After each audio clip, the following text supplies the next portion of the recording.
Mlango mwingine tuuguse kidogo ni huu mlango wa 43, babu imatati al-adha 'ani tariq. Huu ni mlango wa kuondosha udhia katika njia, wa hadha khuluqun 'adhimun min akhlaqi al-islam. Na jambo hili bwana ni tabia nzuri sana katika tabia za Kiislamu, kuondosha udhia katika njia wanayopita watu. Min wasakhin, wanasema ulama, ikiwemo uchafu utauona pale, au shauk, au pana miba pale inaweza kawachoma wapita njia, au alhajar, au pana jiwe watu wanaweza wakajikwaa, au magari yakasababisha ajali, au mismar, au pana msumari pale, au hadid, au pana chuma kimejikita, na chochote chenye udhia, bali hata kuwatoa watu wenye kuwaudhi watu njiani. Mfano, baadhi ya njia wanazopita watu pana vibaka, wapiga roba. Mnajua kabisa kuna vijana wamejifanya hii ndiyo njia ya kukaba watu, mkaweka mpango wa sungusungu wa kukabiliana nao. Hiyo ni amali ya khair, kuwaondoa wakabaji katika njia na waporaji, ni kuondosha udhia. Au njia ina mwenda wazimu, amekaa pale anakimbiza wanawake, anakimbiza watoto, anafanya hivi, mkatafuta namna ya kumdhibiti, mkampiga kamba, mkampeleka hospitali asiwasumbue watu, ni kuondoa adha. Pia vinaingia vinyesi na vitu vingine. Hiyo ni tabia kubwa ya Kiislamu. Almuhimu, Uislamu unazingatia mazingira yawe mazuri, yasiwadhuru watu. Kwa hivyo utunzaji wa mazingira ni sera ya Kiislamu toka zama za Mtume sallallahu alaihi wa alihi wasallam. Ni sisi tu hatufuatilii mambo haya, hatuyasomi wala hatuyafanyii kazi. Lakini huwezi ukakuta katika mahala wanaishi Waislamu au katika njia wanayopita viunga vyao eti vina vitu vya kuwaudhi watu. Huwezi ukakuta mambo hayo. Au akafanya mambo ya udhia, akakata lifensi lake lenye miba huko akalitupa njiani, halafu haondoe, na akiulizwa na majirani zake ni vita. Wewe manispaa unatafuta udiwani nini? Unataka kierere sasa, kwa sababu majirani wamemwambia bwana, kuna miba umeiacha, au kuna miti umeikata inatukera, hatuwezi kupita. Wako baadhi ya Waislamu sio kuondosha adha, analeta adha kwenye njia za watu, kwenye maeneo ya watu. Utatoa mfereji wake wa kwenye karo za vyombo vyake na vitu vichafu, unapita katika njia za watu. Kila akiambiwa bwana, maji unatukusanyia maji ya harufu, pana madhara, maradhi na nini, hajali mambo hayo, kuwajibu watu vibaya tu. Kila mtu atampa jina la wewe kierere, unatafuta ucheo, unatafuta kadha, lakini umejitathmini kwamba Uislamu umekufunza vipi? Sasa tukisoma hii milango ndio tujirekebishe. Huu ni mlango wa kuondosha udhia bwana katika njia. An Abi Hurairah radhiyallahu anhu qala, kutokea kwa Abi Hurairah radhiyallahu anhu amesema, qala Rasulullah sallallahu alaihi wa alihi wasallam, amesema Mtume sallallahu alaihi wa alihi wasallam, na hadithi hii tumeisoma mara kadhaa. Al-imanu bid'un wa sab'un, imani ni zaidi ya 70, au bid'un wa sittun, au ni zaidi ya 60, shu'batan, vipengele vyake. Imani ina vipengele vingi, na ndio maana pana imani ya juu, imani ya kati na ya chini kabisa, dhaif. Al-imanu, imani, bid'un wa sab'un, ni zaidi ya 70. Wenyewe wanasema bid'un kutokea 3 mpaka 9, kwa maana imani ni vipengele 71 na kabla ya kufika 80.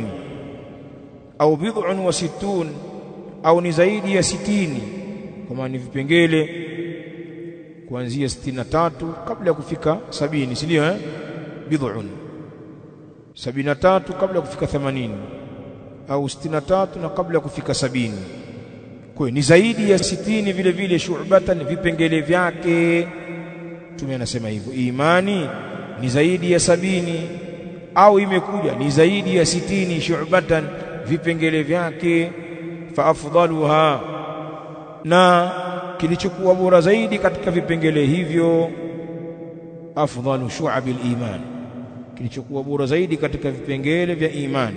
Fa afdaluha, na kilichokuwa bora zaidi katika vipengele hivyo qawlu la ilaha illa Allah, ni qawli ya la ilaha illa Allah, kalimatu tauhid, kalimatu ikhlas.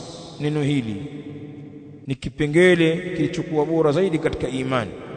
Wa adnaha, na cha chini zaidi katika hivyo vipengele vya imani, lakini pia ni sehemu ya imani. Imatatul adha ani tariq, ni kuondosha udhia katika njia.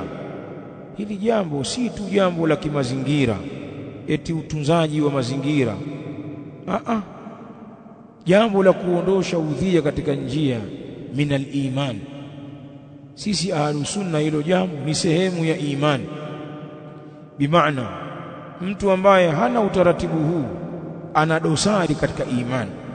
Ikiwa udhia ulio katika njia za watu wewe huutoi kwa kutumia nguvu yako au kutumia gharama au kutumia muda wako, hufanyi hivyo, una tatizo katika imani. Kuna jambo la imani unaliwacha. Sikwambii ukiwa unaleta udhia kwenye njia za watu. Sasa sijui imani yako itakuwa wapi, kwamba wewe ndiyo mwenye kuleta maudhi, ukatoa mifuko ya taka ndani kwako ukaja ukamwaga barabarani kwa sababu tu ni usiku, watu hawakuoni. Mola wako subhanahu wa ta'ala, Allah ambaye ametukataza kuwaudhi watu, pia hakuoni au hawaoni hao wafanyakazi wako. Watu watoka na mifuko usiku ya taka za kunuka wanamwaga atupa barabarani, hoja gari ya taka haijapita. Sasa hii ndio suluhisho. Hiyo gari ya taka haijapita, suluhisho lake ndio kuleta takataka barabarani. Wewe Muislamu ambaye unafahamu mafundisho haya, kuna mambo sisi tungeyafanya na tungeyasimamia.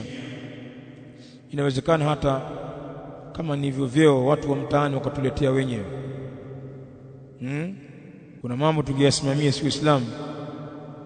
Yani ukakaa katika mtaa wako ukasimamia hizi adabu, watu wangeandamana huko kama wanavyoandamana watu kuwafuata baadhi ya watu kuwaomba wakagombea. Siko hiyo, mpaka wanamchangia pesa za fomu. Tunakutaka wewe, tutamchenenda bwana. Sisi Waislamu tungefuatwa pia. Shehe bwana, shehe, hebu kuwa diwani bwana. Tunakuomba uwe diwani wetu bwana, unatukosha. Lakini thubutu yule roho mbaya, yule shehe yule, yani tunasema vibaya pia. Yule hata ujumbe wallahi hatumpi kwa muamala wako mbaya. Wa adnaha, na kipengele cha chini zaidi cha hiyo imani, imatatul adha ani tariq, ni kuondosha udhia katika njia.